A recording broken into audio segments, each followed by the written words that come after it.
Good morning and welcome to morning meditation. We're on Psalm 32.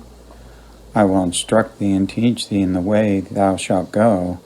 I will guide thee with mine eye. Be not as the horse or the mule, which have no understanding, whose mouth must be held with bit and bridle, lest they come near unto thee.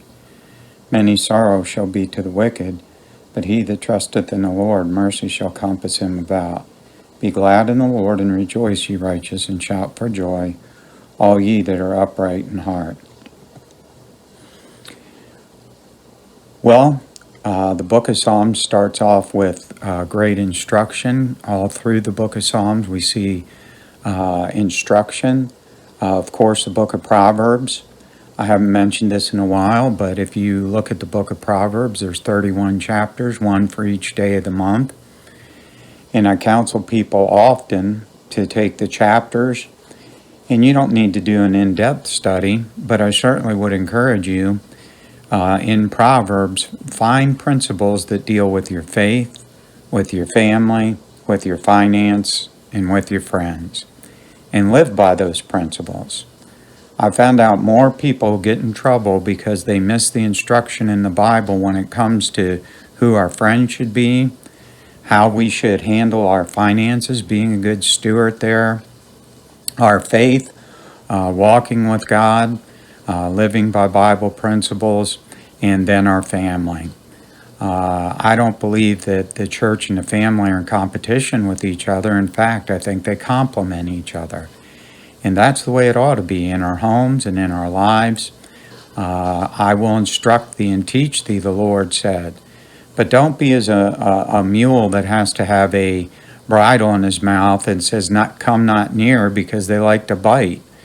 If somebody's bitter and they're constantly biting or spewing bitterness at other people, they're angry all the time, that says more about the individual than it does about the principles. It tells you that individual is not following the instructions the way that God's written them down. Now, for each one of us, none of us are perfect. I use the illustration often.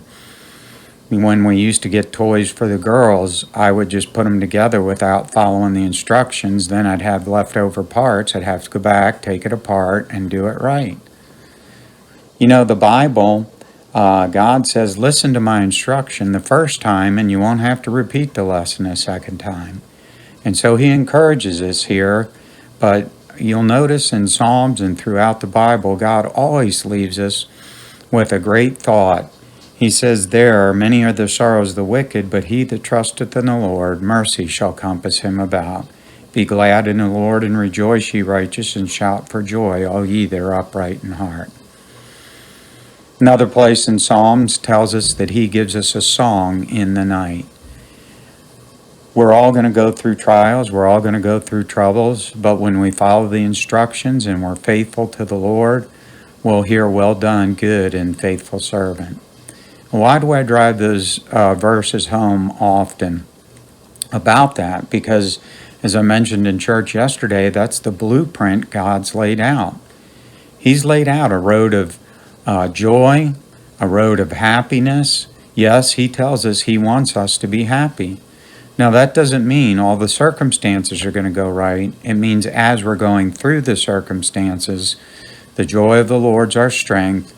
And when we look back over the circumstances, we're going to be happy because we were obedient to the Lord. If you read the first part of Psalm 32, David's going back over his sin and regret for not following the instructions, and how the mercy of God brought him back into a right relationship with God as it will for us. But as in David's case, in our case, when we do that, we miss the principles of God and his instruction. Those blessings are gone and we're not going to get those back.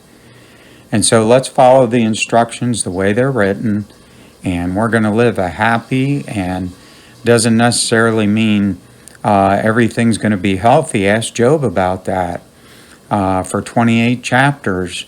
But when we get to chapter 40, 41, and 42, we see that God straightens Job's thinking out, and Job ends up better in the end, and so will you. Just remember what Joseph said, God meant it for good, you meant it for evil. God bless you and have a wonderful day.